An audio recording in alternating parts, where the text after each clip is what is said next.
ఆరాధ్య 29వ భాగం. శార్వాణి వాళ్ళ ఇల్లు ఇంకో 10 అడుగులు ఉందనగా ఆంటీతో మొన్న ఫోన్లో సరిగ్గా మాట్లాడినందుకు సారీ చెప్పాలి. ఇంకెప్పుడు అలా మాట్లాడనని చేతిలో చెయ్యేసి ప్రామిస్ చేయాలి. హేమంత్ తన్ని దూరంగా ఉంచుతున్నాడు. అది కూడా ఆంటీకి చెప్పుకోవాలి. ఆంటీకి చెప్తే హేమంత్కి నచ్చ చెప్పుకుంటుంది. హేమంత్ ఎవరి మాట విన్నా వినకపోయినా వాళ్ళ అమ్మ మాట తప్పకుండా వింటాడు. అమ్మ మాట వినే అబ్బాయిలు తడిసిన మట్టిలా ఉంటారట. ఆ మట్టిని ముద్ద చెయ్యాలన్నా ఆకృతిగా మార్చుకోవాలన్నా చాలా సులభం. మట్టే కదా అని మనసులో అనుకుంటుంటే గేటు వచ్చింది. ఆ దారి, ఆ గేటు, ఆ పరిసరాలు ఆరాధ్యకు కొత్త కాదు. చిరునవ్వుతో గేటు తీసుకుని లోపలికి వెళ్ళింది. లోపలికి వెళ్ళగానే ఆమెకు గతంలో ఉన్నట్లు లేదు. ఇది నా ఇల్లు, వీళ్ళు నా వాళ్ళు అన్న భావన కలుగుతుంది. ఆ భావన చాలా శక్తినిస్తుంది. ఈ సొసైటీలో తనకు తెలిసిన సరియు కన్నా, ఇంకా కొంతమంది ఫ్రెండ్స్ కన్నా తనే చాలా సెక్యూర్డ్ అనిపిస్తుంది. ఆంటీ అని పిలిచింది ఆరాధ్య. ఆ పిలుపు హృదయంలోంచి వచ్చినట్లు స్వచ్ఛంగా ఉంది. అలా అని విన్నవాళ్ళకి ఈజీగా అర్థమవుతుంది. ఎవరది? ఉపేంద్ర గొంతు గట్టిగా వినిపించింది. అది పరిచయమైన వాయిస్ కావడంతో వెంటనే అంకుల్ నేను ఆరాధ్యను అంది. ఆయన ఆరాధ్యకు సరిగ్గా 4 అడుగుల దూరంలో నిలబడి ఒక్క క్షణం ఆమెను నిశితంగా చూసి ఆరాధ్య అంటే అన్నాడు. నేనంకుల్, గుర్తుపట్టలేదా? నవ్వుతూ ఆయన ముఖంలోకి చూసింది. ఇప్పుడు గుర్తుపట్టారా అన్నట్లు నవ్వింది. అలా నవ్వి ఎంత కాలమైందో ఆరాధ్య. ఇప్పుడు మళ్ళీ అదే నవ్వు ఆమె పెదవులపై స్వచ్ఛంగా మొలిచింది. ఆ క్షణంలో తను ఒకప్పుడు ఆ ఇంట్లోంచి వెళ్ళగొట్టబడిన వ్యక్తి అన్నది గుర్తు రాలేదు.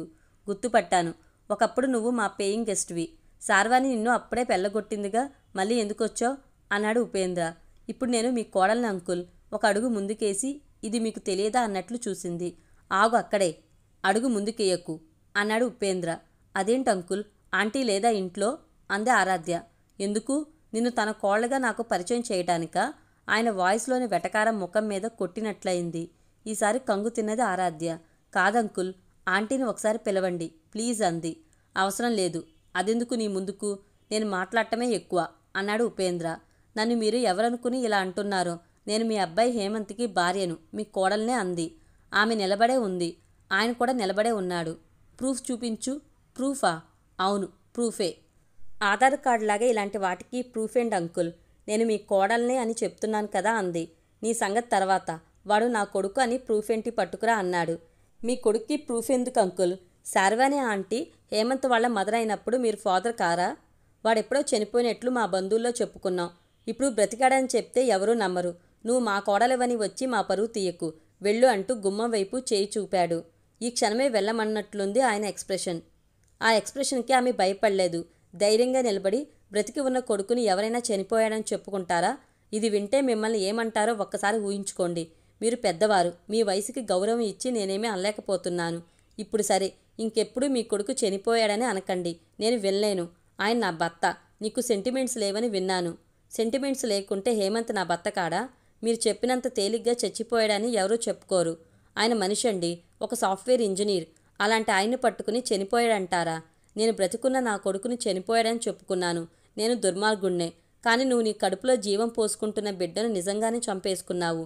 అలాంటి నువ్వు కూడా నన్ను అనేదానివే. వెళ్ళు అన్నది చాలు, ఉన్నది చాలు అన్నాడు.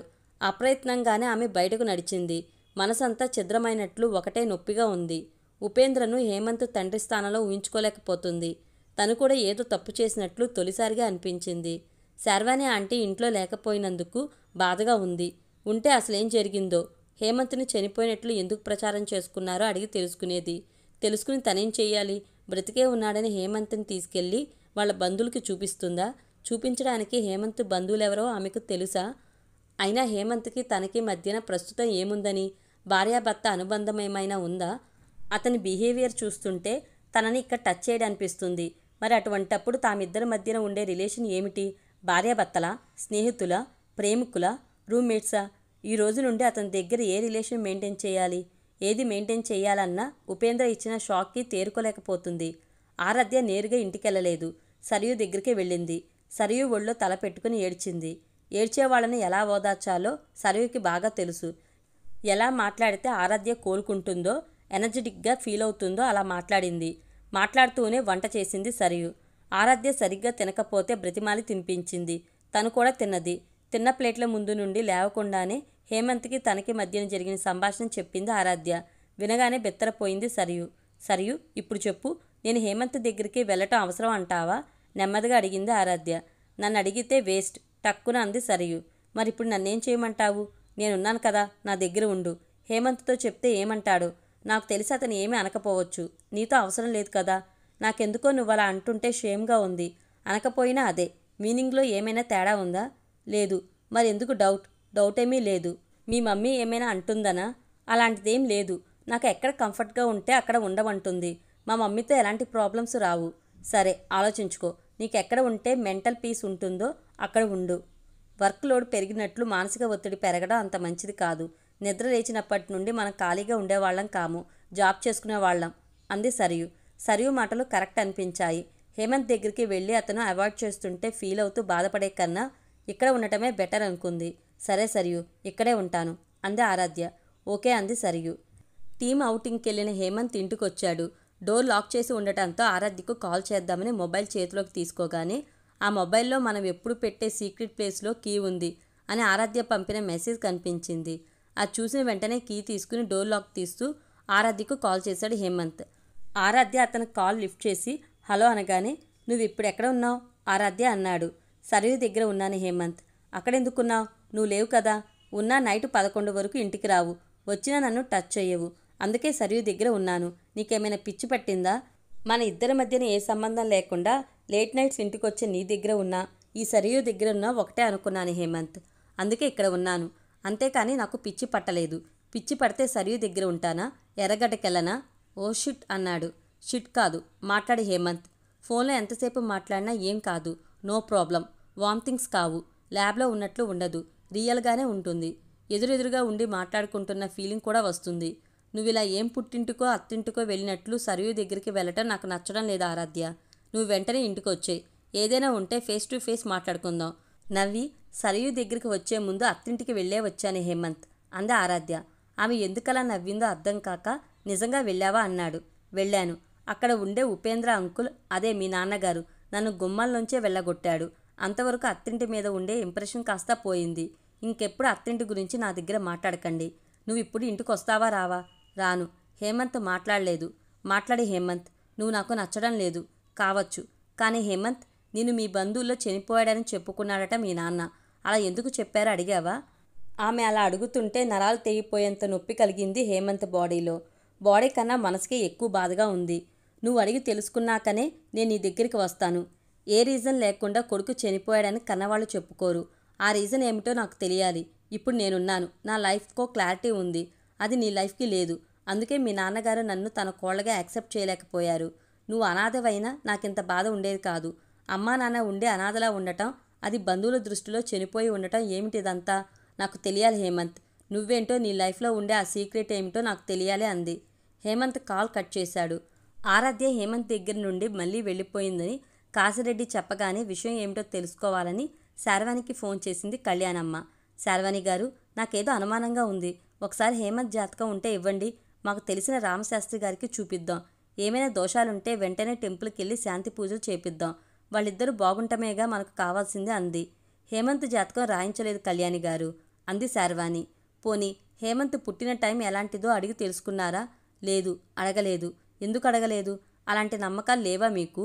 నమ్మకాలు ఉన్నాయి, కానీ మా వారు అలాంటి నమ్మకాలను పట్టించుకోరు. ఆయన అదో టైప్ మనిషి. అదో టైప్ అంటే అని కళ్యాణమ్మ అడగలేదు. అలాంటి విషయాలను వాళ్ళంతటా వాళ్ళు చెప్తుంటే వినాలి, కానీ క్వశ్చన్ వేయటం సంస్కారం కాదని మౌనంగా ఉంది. శార్వానికి మౌనంగా ఉండాలనిపించలేదు. ఈ మధ్యన కళ్యాణమ్మతో అప్పుడప్పుడు ఫోన్లో మాట్లాడుతున్నందువలన ఏమో కొంత దగ్గరతనాన్ని, ఆత్మీయతను పెంచుకుంది. మనసులో మాటను పంచుకునేంత చనువు కూడా పెరిగింది. ఇప్పుడు ఆమెతో ఏది మాట్లాడినా రహస్యంగా ఉంటుందన్న నమ్మకం కుదిరింది. అందుకే శార్వాణి నోరు విప్పి ఉపేంద్ర గురించి చెప్పాలనుకుంది. ఆయనకు డబ్బు అంటే చాలా ఇష్టం కళ్యాణి గారు. ఈ ప్రపంచంలో దేన్ని ఇష్టపడినంతగా డబ్బుని ఇష్టపడతారు. ఆయనకు డబ్బు తర్వాతనే అన్నీ అంది. డబ్బు అంటే ఇష్టం లేనిది ఎవరికి శార్వాణి గారు? డబ్బు ఉంటేనే కదా ఏదైనా చేయగలుగుతారు. ఉదాహరణకి మీ బాబు పుట్టినప్పుడు ఒక బ్రాహ్మణుడి దగ్గరికి వెళ్ళాలన్నా, ఆ బాబు ఏ టైంలో పుట్టాడో, ఎలాంటి టైంలో పుట్టాడో తెలుసుకోవాలన్నా డబ్బు కావాలి. డబ్బులు లేకుంటే ఏ పని జరుగుతుంది? డబ్బులు ఉండి కూడా ఏ పని జరగనప్పుడు బ్యాంకులో ఎంత డబ్బు ఉండి ఏం లాభం కళ్యాణి గారు? డబ్బుల్ని సంపాదించుకునేది అకౌంట్ బుక్లో అంకెల్ని పెంచుకోవడానికా, అవసరాలను తీర్చుకోవడానికా?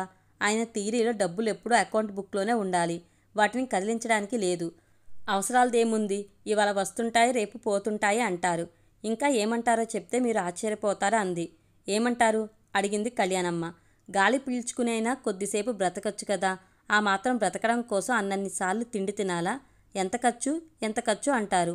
ఆయన అలా అంటున్నప్పుడు మా అమ్మ నన్ను ఎందుకు కన్నది, ఇలాంటి ఆయన చేతిలో ఎందుకు పెట్టింది అన్న బాధ కలిగేది అంది. కళ్యాణమ్మకు నిజమే అనిపించింది. ఇలాంటి మాటలు వింటుంటే ఏమీ అనిపించదు, కానీ తనదాకా వస్తే మాత్రం ఎవరికైనా నరకమే. హేమంత్ పుట్టినప్పుడు మా అమ్మ బ్రతికే ఉన్నది. ఆమె చదువుకోలేదు. బయట పనులు చూడటానికి మా నాన్న లేడు. అందుకే హేమంత్ పుట్టగానే మా వారితో ఉపేందర్, బాబు ఏ టైంలో పుట్టాడో కొంచెం చూపించయ్యా అంది. ఆయన చూపించలేదు. డబ్బుల కోసం వాళ్ళు ఏవేవో అనుమానాలు చెప్తారు. శాంతులంటారు, జపాలంటారు, తపాలంటారు. అవన్నీ అవసరమా? పుట్టినవాడు మళ్ళీ పుడతాడా? పుట్టిన డేట్ మళ్ళీ మారుతుందా? వాళ్ళకెందుకు చూపించడం అంటూ ఎవరికీ చూపించలేదు. చూపించి ఉంటే బాగుండేదేమోనని నాకు చాలాసార్లు అనిపించింది. వాడి జాతకంలో ఏం దోషాలున్నాయో ఏమో. 20 సంవత్సరాలు వాడు నేను దూరమైపోయాము అంది బాధగా. మీరు సరే, అది జరిగిపోయిన చరిత్ర. ఇప్పుడు వాళ్ళిద్దరూ కూడా విడిగా ఉంటున్నారు కదా. ఏమైనా దోషాలు ఉంటే రెమెడీ చేపిద్దాం. డేట్ ఆఫ్ బర్త్ చెప్పండి చాలు, మా శాస్త్రి గారికి చూపిస్తాను అంది కళ్యాణమ్మ.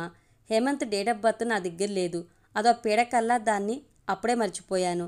అలా మర్చిపోకుంటే నేను బ్రతకలేను కళ్యాణి గారు. ఆ పాత రోజులు, ఆ జ్ఞాపకాలు చెదలు తొలిచినట్లు నా మనసును తొలిచేస్తాయి. కావాలంటే హేమంత్ దగ్గరేమైనా ఉందేమో అడుగుదాం అంది శార్వాణి. హేమంత్ దగ్గర కూడా ఉండకపోవచ్చు అన్న అనుమానం ఆమెలో లేకపోలేదు. ఒక్కొక్కరి జీవితంలో ఒక్కొక్క రహస్యం ఉంటుంది. అది విషాదం కావచ్చు, ఆనందం కావచ్చు. కారణాలు పైకి కనిపించవు. కానీ శార్వాణి ఒక చదువుకున్న మహిళ అయి ఉండి కూడా కొడుకు డేట్ ఆఫ్ బర్త్ గుర్తుంచుకోలేకపోయిందా? అయినా శార్వాణిలో మనసును తొలిచేంతటి బాధ ఉందా?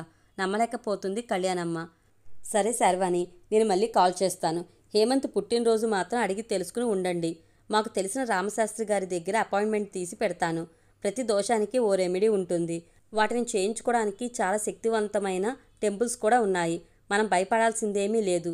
వాళ్ళిద్దరూ తప్పకుండా కలిసి ఉంటారన్న నమ్మకం నాకుంది అంటూ కాల్ కట్ చేసింది.